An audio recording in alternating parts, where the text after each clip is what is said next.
Oke guys, jadi hari ini gue pengen ngevlog sedikit soal eh, senang atau enggak sih sebetulnya kalau gereja itu dibuka atau rumah ibadah itu dibuka di beberapa daerah di Indonesia. Karena gue Kristen, jadi beberapa daerah di Indonesia termasuk daerah dekat rumah gue, beberapa gereja sudah dibuka seperti itu. Tapi pertanyaannya adalah, apakah protokol kesehatan itu benar-benar dilakukan seperti itu? Dan himbauan pemerintah soal siapa-siapa aja yang boleh ikut di dalam ruangan ibadah itu sudah dipatuhi atau belum? Itu yang menjadi ulasan kita hari ini seperti itu. Nah, yang gue jumpai adalah beberapa gereja ya ada cek suhu sebelum masuk, ada cek suhu, disuruh cuci tangan, lalu kemudian ada yang absensi seperti itu, ada yang maksudnya ngisi absen, tempat duduknya nomor berapa, biar kalau ada indikasi terkena seperti itu bisa langsung di tracing dan bisa langsung tahu orangnya siapa seperti itu. Waktu sebulan awal itu pada nurut sih, yang gue lihat ya, yang gue amati. Ini kita nggak boleh sebut merek, pokoknya gereja Protestan Sri Lanka lah, GPS seperti itu. Nah, di gereja Protestan Sri Lanka ini sebulan 2 bulan awal tuh mereka ketat sekali protokol kesehatannya, termasuk soal absensi, maksudnya isi absen, duduk mana. Tapi 3 bulan 4 bulan 5 bulan kebelakangan ini kayaknya absensi itu udah kayak jadi semacam formalitas jadinya, bukan lagi mengingat bahwa itu untuk melakukan tracing terhadap orang yang COVID, tapi lebih ke ya udah yang penting duduk nyaman seperti itu. Dan ada beberapa kasus yang booking tempat duduk terus tiba-tiba orangnya nggak datang seperti itu. Dan tiba-tiba ada juga kasus nomornya saya di tempat duduk ternyata sudah diisi oleh orang lain, tapi di bukunya itu nama saya seperti itu. Saya sempat bingung juga seperti itu, dan akhirnya saya memutuskan untuk tidak beribadah seperti itu. Ini menjadi catatan sih buat gereja-gereja yang berusaha untuk membuka gereja, tapi tidak dilakukan seketat mungkin seperti itu. Beberapa kali, 2 atau 3 minggu lah saya beribadah, lalu kemudian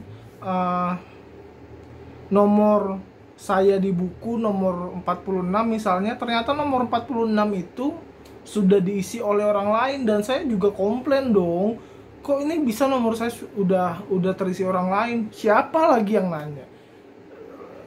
Kayak tahu nggak sih sebenarnya absen itu gunanya diisi absen itu agar orang yang terindikasi COVID ataupun orang yang punya gejala COVID bisa langsung ke tracing seperti itu. Itu misalnya minggu ini ibadah, minggu depan kita dengar bahwa ada yang COVID di nomor sekian. Kalau nomor itu kemudian tidak sesuai dengan di buku catatan, akan menjadi timbul fitnah jadinya. Loh, saya nggak duduk situ kok, gitu. Dan akhirnya susah buat nge-tracingnya. Buat gereja-gereja di Indonesia yang kemudian ngebet banget, tolonglah diperhatikan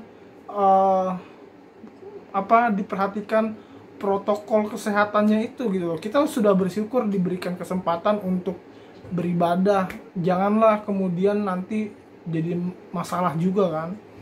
Lalu kemudian himbauan pemerintah sepertinya kan, kalau tidak salah usia 60 tahun ke atas tidak boleh lansia ataupun lanjut usia datang ke tempat untuk beribadah, sekalipun sudah ada vaksin lansia, tapi tetap aja harusnya sebagai gereja yang katanya percaya kepada aturan pemerintah, itu harusnya menjadi catatan buat gereja bahwa masih banyak yang saya lihat yang mungkin usianya udah 60, 61, 64 seperti itu, yang dia hadir ke spot langsung ke gereja seperti itu. Dan ini kan akan menjadi apa ya, akan tidak menjadi berkat kalau misalnya ternyata saya nih sebagai yang muda, saya pernah loh duduk sebelah saya ini adalah orang lansia seperti itu. Kalau seandainya saya menyebarkan virus karena saya muda, OTG misalnya, nggak tahu, tiba-tiba saya menyebarkan virus kepada orang tua yang sudah lanjut usia, apakah saya tidak berdosa? Pasti saya berdosa gitu loh. Tapi kan pertanyaannya kan balik lagi, pihak gereja ini sebetulnya punya ketegasan tidak untuk melarang orang-orang lansia untuk datang beribadah. Ya paham sih, maksudnya umat lansia itu pengen datang kepada Tuhan beribadah, tapi kemudian kan kita harus ingat kita beribadah dalam kondisi pandemi seperti itu. Kita diperhadapkan dengan kesehatan, menjaga nyawa seperti itu, dan gereja juga patut untuk menjaga kehidupan sebetulnya.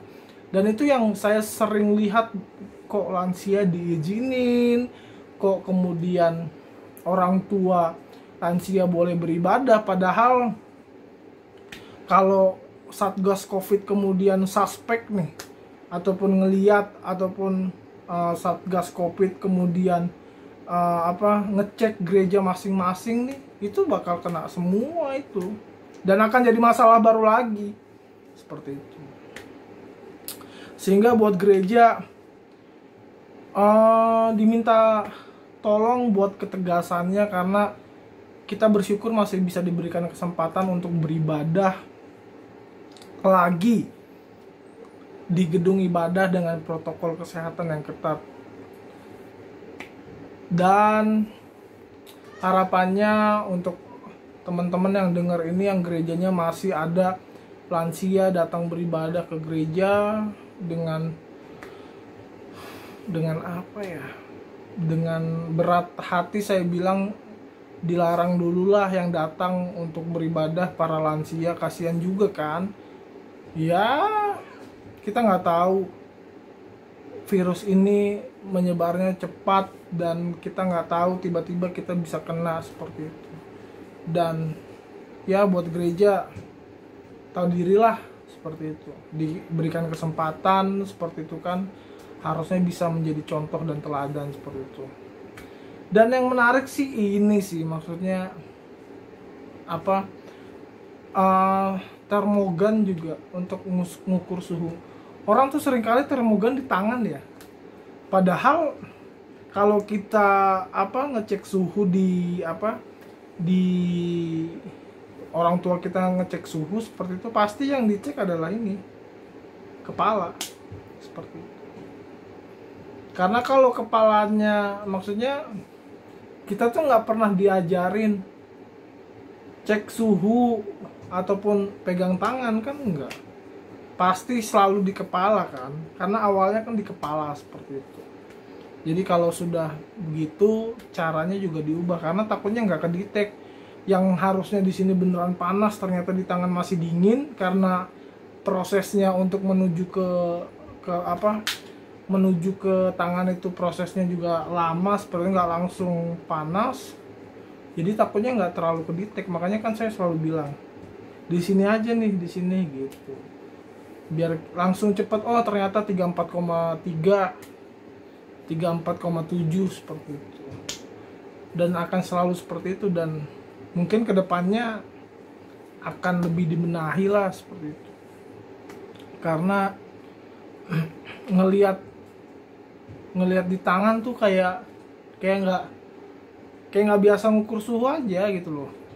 Pasti kan dokter kalau ngukur suhu kan panas dari sini kan, dicek kepalanya ataupun jidatnya seperti itu. Jadi itu aja yang mau saya sampaikan kepada gereja-gereja, khususnya gereja Protestan Sri Lanka. Kalau bisa para lansia lah dikontrol untuk nggak datang gitu kan, kasihan juga gitu loh. Kalau datang kan repot. Masih banyak kok lansia yang datang ke spot gereja. Duh, saya juga nggak tahu deh, gereja kayak nggak punya ketegasan. Dilarang salah, katanya sih gitu, dilarang salah, tapi nggak dilarang juga. Kita merasa bersalah juga karena nggak ngikutin aturan pemerintah. Ya, sebagai murid Tuhan kayaknya kita tahu mana yang baik mana yang enggak lah. Gue juga nggak bisa ngajarin gereja lah, karena gue percaya orang-orang di gereja pinter-pinter lah. Kita menjaga nyawa aja, kita menjaga kehidupan aja. Kalau memang penting kehidupan lansia ya dilarang, tapi kalau enggak ya udah. Toh sebenarnya kan disediain juga tuh apa di YouTube channel, harusnya kan juga bisa dipakai buat para lansia kan. Ya para lansia juga tolonglah jangan egois juga, ngerti banyak orang tua juga para lansia yang bawa anak juga, padahal kan nggak boleh seperti itu. Jadi tolonglah kerjasamanya ya. Saya sampai bikin vlog kayak gini loh, kesel banget jadinya. Ya gitu aja lah ya. Semoga sehat selalu, diberikan pencerahan dari Tuhan. Amin.